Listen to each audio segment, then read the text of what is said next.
दोस्तों, भारत में ये क्या हो रहा है जिसको लेकर लगातार अब जो है तो चर्चा बनती हुई नज़र आ रही है। कभी मुसलमानों की मस्जिद, तो कभी मुसलमानों की दरगाहों को लेकर, तो कई कई जो है तो इबादत गाहों को लेकर जो है तो फ़िलहाल मौजूदा सत्ता और मौजूदा सत्ता पक्ष के साथी लगातार हमलावर होते हुए नज़र आ रहे हैं। दोस्तों, इससे पहले मैं बता दूं कि एक बाबरी मस्जिद का केस चल रहा था, वो पूरी तरह से निपटते हुए नज़र आ रहा ही था कि अब दोस्तों मैं बता दूं कि सीधी तौर पर जो है तो कभी महाराष्ट्र के सीएम दरगाह के ऊपर बात करते हुए नज़र आते हैं, तो कभी जो है तो ज्ञानवापी और तमाम तर दूसरी चीज़ों के ऊपर चर्चा होती है। तो इसी तरह मैं आपको बता दूं कि कभी कर्नाटका से भारतीय जनता पार्टी की तरफ से हिजाब बैन को बात की जाती है, तो उसको बीच में हवा देते हुए दोस्तों मैं आपको बता दूं कि हवा महल के विधायक अब राजस्थान के अंदर से जो है तो फिर एक बार जो है तो मैं आपको बता दूं कि हिजाब के ऊपर बात करते हुए नज़र आते हैं। लेकिन अगर देखा जाए तो तमाम तर चीज़ों को अगर देखा जाए, जो वर्शिप एक्ट है उसका भी उल्लंघन जो है तो होता हुआ नज़र आ रहा है। दूसरी तरफ मैं आपको बता दूं कि जिस तरह से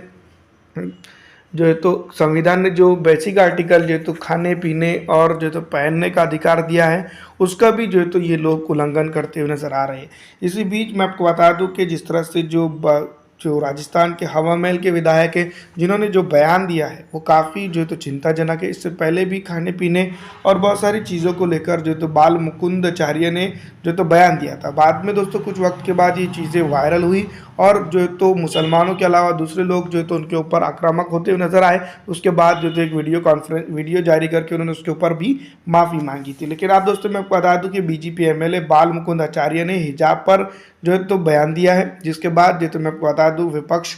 तो खामोश नज़र आ रहा है। लेकिन कहीं ना कहीं जो महिला मंडल जिनको हिजाब करना है, जिनको जो है तो मैं आपको बता दूं कि संविधान ने राइट्स दिया है, वो अब जो है तो उनके खिलाफ उतरते हुए नज़र आ रही है और उनके खिलाफ बोलते हुए भी नज़र आ रही है। दूसरी तरफ अगर हम बात करें तो मैं आपको बता दूं कि ये जिस तरह से बाल मुकुंद आचार्य एक संवैधानिक पद पर बैठकर संविधान की धज्जियां उड़ाते हुए नज़र आ रहे हैं, क्योंकि आप जानती है कि संविधान ने भारत के जो तो पहनने ओढ़ने और जो तो अपने रिलीजियस कस्टम को फॉलो करने का पूरी तरह से अधिकार दिया है। कोई इंसान, कोई शख्स ये आकर नहीं कह सकता है कि आप ये कीजिए, ये नहीं कीजिए, ये करना होगा और ये नहीं करना होगा। इस तरह से दोस्तों मैं बता दूं कि वो आते हैं और जो तो एक भद्दी कमेंट जो है तो कर देते हैं हिजाब के ऊपर, और जो तो अब उसकी जो है तो पॉलिटिक्स जो है तो चलने पड़ती है। दूसरी तरफ मैं आपको बता दूं कि बाल मुकुंद आचार्य को शायद ये नहीं मालूम कि वो खुद एक राजस्थान से आते हैं और वहाँ पर जो है तो ओढ़नी के ऊपर जो है तो मैं आपको बता दूं कि हिंदू महिलाएं खुद जो है तो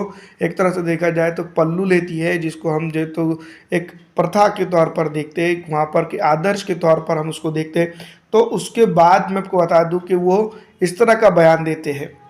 तो कहीं ना कहीं इनको खुद को शर्म आनी चाहिए। इससे पहले भी मैं आपको बता दूं अंडा मुर्गा वालों पर जो तो उन्होंने एक्शन की बात कही थी, लेकिन कुछ वक्त के बाद उसके ऊपर जो तो मैं आपको बता दूं वो फ़ोन पे बात कर रहे थे। उस वक्त जो है तो मैं आपको बता दूं उन्होंने एक्साइटमेंट में जो बातें कही, उसके बाद उन्होंने माफ़ी भी उसके ऊपर मांगी थी। लेकिन आप जो है तो हिजाब के मामले को लेकर बातें चल पड़ी हैं, और जिस तरह से मैं आपको बता दूँ ये चीज़ें की गई है, वो एक तरह से देखा जाए तो कुछ लोग ये कह रहे हैं कि सोची समझी साजिश के तहत जो तो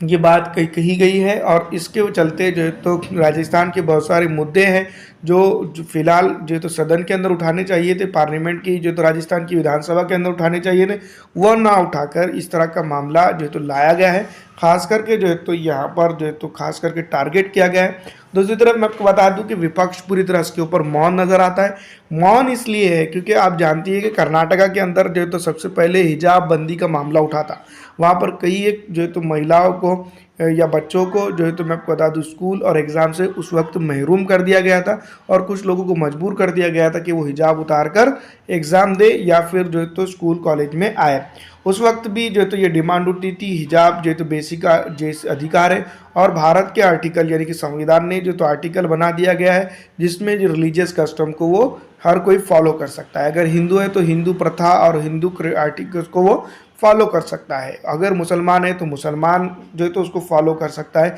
क्रिश्चियन है तो क्रिश्चियनिटी को फॉलो कर सकता है, और तमाम तर जो तो मज़हब के लोगों को आज़ादी दी गई है कि वो अपने रिलीजियस कस्टम को फॉलो करें। अब बाल मुकुंद आचार्य के बाद मैं आपको बता दूं हिजाब कंट्रोवर्सी में जो तो किरोड़ी लाल मीना भी जो तो कूद पड़े हैं और उन्होंने भी हिजाब बंदी के ऊपर समर्थन जता दिया है। दूसरी तरफ मैं आपको बता दूं कि यहाँ पर यानी कि राजस्थान के अंदर अपने आप को एक बड़ा हिंदूवादी या हिंदू हृदय सम्राट घोषित करने की जो एक होड़ लगी हुई है, उसके चलते दोस्तों मैं आपको बता दूं कि आसान टारगेट और सॉफ्ट टारगेट